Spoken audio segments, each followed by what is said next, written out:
Бүгенге көн гаиләсе, аның традицияләре, өметләре. Район башкарма комитеты җитәкчесе урынбасары Илмира Шагаева җитәкчелегендә узган чара башта рәсми тон алды.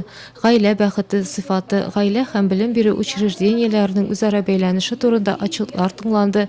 Гаилә кору һәм аерылышулар статистикасы бәян ителде.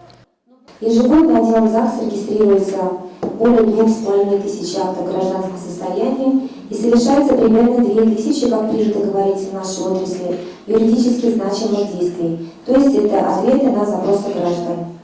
Выдано 386 свидетельств о рождении. В прошлом году это было 490. Создано вновь 242 семьи.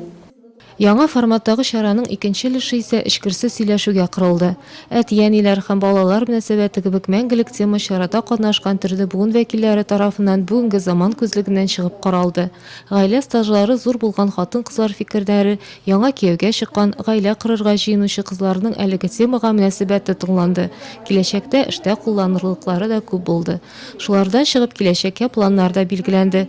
Түгәрәк өстәл артында сөйләшү алып барган хатын-кызлар яңа форматта узган тәүге чара даимигә әверелсен дигән теләктә калдылар. Чөнки көн тәртибендәге төп тема әһәмиятле. Дәүләтебезнең бер күзәнәге булган гаилә турында бит.